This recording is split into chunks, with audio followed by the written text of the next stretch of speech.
Hey, I'm Ethan, and when I was 10, I had a stepbrother named Chris.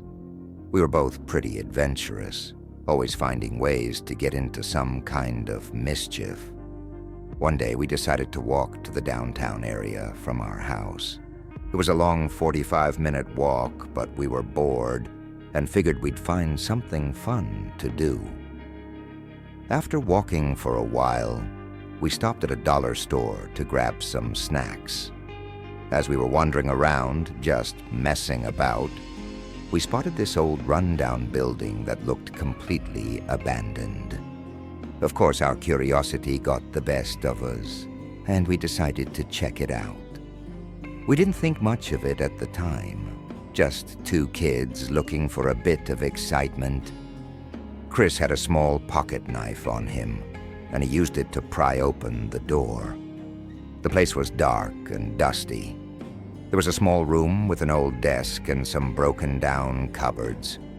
We started looking around, opening drawers and cabinets. In one of the drawers, we found something that made our hearts stop. A gun. It was just sitting there, and we knew we shouldn't have been there in the first place. That's when things took a terrifying turn. We quickly stepped outside into the alley next to the building, and out of nowhere, a tall man appeared. He looked at us, his face cold, and asked what we were doing inside. We froze, not knowing what to say. Then he said something that freaked us out even more. He told us we had to wait because the owner of the building wanted to talk to us. Before we could even respond, we heard the screech of tires. An SUV came flying around the corner, and the man from the alley started running toward us. Without thinking, we bolted. We ran as fast as we could through a maze of alleyways, the SUV hot on our trail. My heart was pounding, and I could hear the tires screeching behind us. Somehow, by sheer luck, we managed to lose them after cutting through a few more alleys.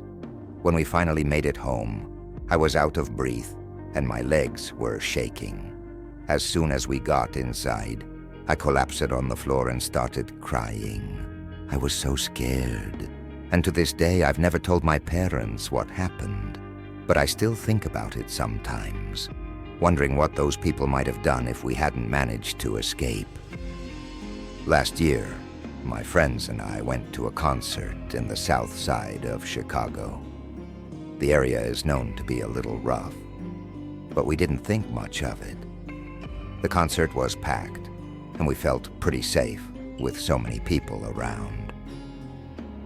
After the show ended, it was already late, and traffic was insane. We were stuck in the same spot for nearly 30 minutes, barely moving an inch. That's when one of my friends suggested we try taking a different route to avoid the traffic. We turned off the main road and started driving through some quiet neighborhood streets. At first, it felt like a good idea, but soon we began to notice something weird. There were a lot of people just standing outside, staring at us as we drove by. It made us all uncomfortable, but we kept going, thinking we'd be back on the highway soon enough. After driving for a while, we realized there weren't any other cars on the road. It was just us. That's when things started to get really creepy. Suddenly, we saw a car parked sideways across the street, blocking both lanes.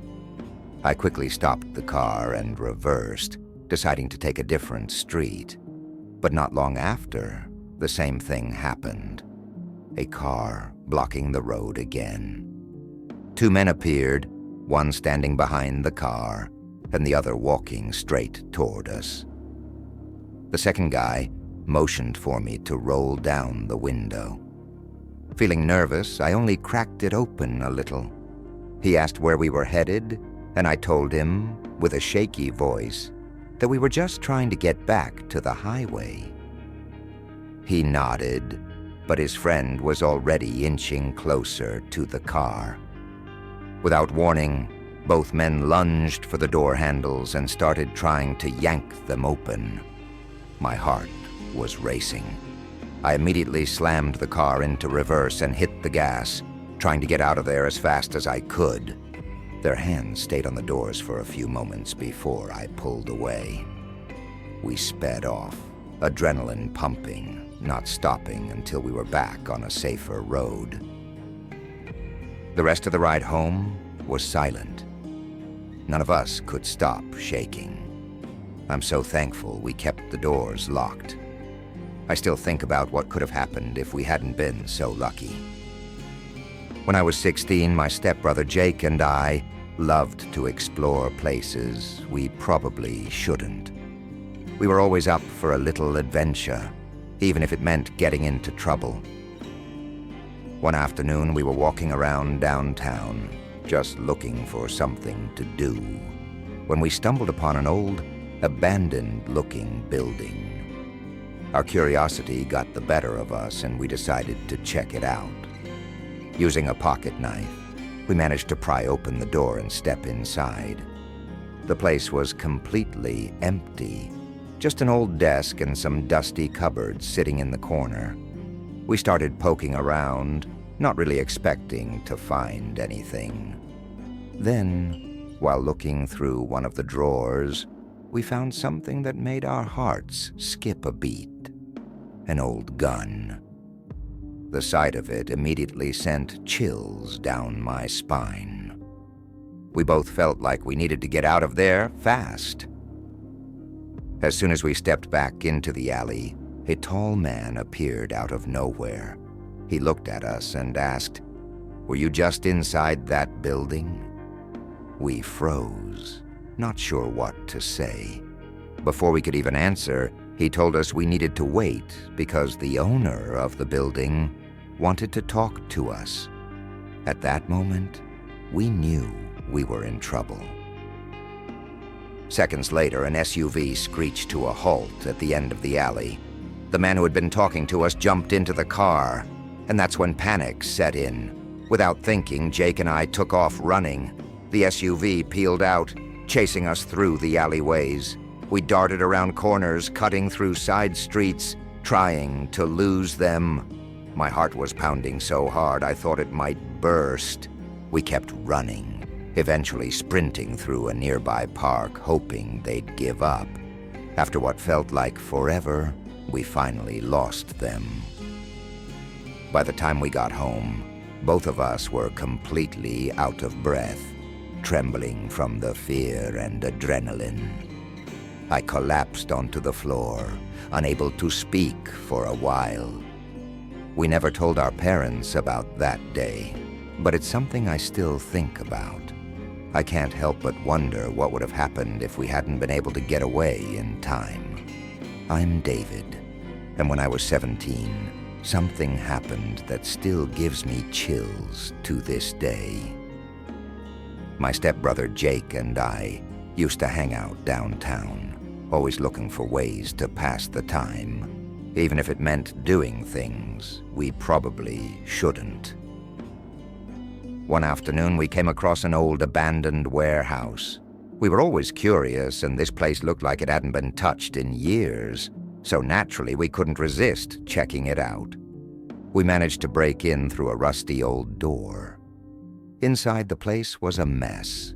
Dusty floors, broken furniture, and an eerie silence that made the hair on the back of my neck stand up. Jake and I started rummaging through some drawers just to see if there was anything interesting left behind. That's when we found something we never expected: a gun. It was old and rusty, but it was enough to make us realize we needed to get out of there fast. We stepped out into the alley, and that's when things took a dark turn. A tall man appeared out of nowhere, blocking our path. He asked us what we were doing in the building, and in that moment, I felt my heart drop. Before we could come up with an excuse, he said that the owner of the warehouse wanted to ask us a few questions. Something in his voice made it clear that this wasn't a suggestion. Before we could process what was happening, an SUV screeched to a stop at the entrance of the alley. The man from earlier jumped out and without hesitation started running toward us. Panic hit us hard, and we bolted, racing through the alleyways as fast as we could. We didn't dare look back, but we could hear the SUV following us. We weaved through narrow side streets and even cut through a park, hoping to lose them. After what felt like forever, the sound of the SUV finally faded, and we slowed down, completely out of breath. By the time we made it home, we were shaking from fear and exhaustion. I still think about that day and wonder what those men wanted. I'm just glad we got away in time, because I don't even want to imagine what could have happened if they had caught us.